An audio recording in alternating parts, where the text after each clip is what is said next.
Welcome to the only daily podcast focusing on compliance news of the day. Each morning, start your day with a cup of coffee and Tom Fox, the voice of compliance, to hear about 4 of the top compliance, corruption, or leadership stories you will need to start your day.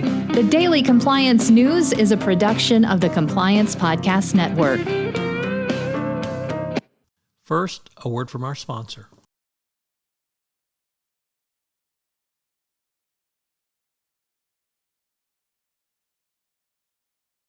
The Daily Compliance News for May 27, 2022, the Don't Be Evil edition. And we begin with that story from Reuters as Britain launches its second probe into Google's ad practices.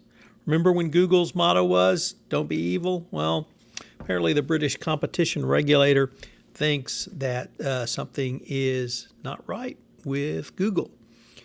Next up, from the Wall Street Journal, the CFO Journal, accounting firm EY is considering the split of its audit and advisory practices.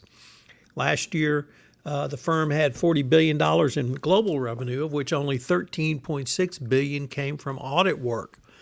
This is in the midst of regulatory scrutiny of potential conflicts of interest in this profession, and the split would be the biggest structural change since Arthur Andersen fell apart in the wake of the Enron scandal some 20 years ago.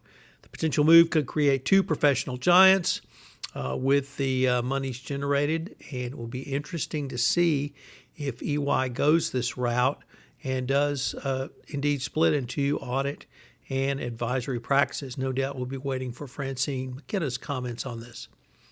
Next up from the Washington Post, 42 former presidents and prime ministers have added their signatures for a growing list calling for the creation of an international anti-corruption court, citing the Russian invasion of Ukraine and the loss of coronavirus funding to fraud as the evidence of ill effects of grand corruption. Grand corruption, the abuse of public office for private gain by a nation's leaders, has global dimensions and cannot be combated by affected countries alone. Daniel Turco, president of Slovenia from 2007 to 2012, said. The proposal for such a court was first made a decade ago, and now signatories are explicitly linking a potential court to growing anger over the impact of the dirty Russian money ahead of the invasion of the Ukraine. Well, wouldn't it be something if Russia led to the creation of an anti-corruption court? And finally, pigs really don't fly, as Carl Icahn found out, getting only 1% of McDonald's investors to support his campaign on, yes, pigs. He had clashed with McDonald's board over his treatment of pigs, but it ended with little fanfare when the fast food chairman said that his 2 nominees to the McDonald's board on this issue had received only 1% of investor votes. The results were based on preliminary tabulations and will be filed with regulators shortly. The campaign by the iconoclast Icahn was indeed very odd, as he made his name in bruising boardroom battles, but it appeared he was trying to soften his image.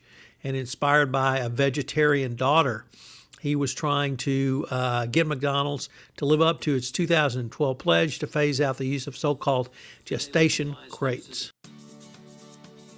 The Daily Compliance News is a production of the Compliance Podcast Network and a proud member of C-Suite Radio. Thanks so much for listening. I hope you'll join me again tomorrow.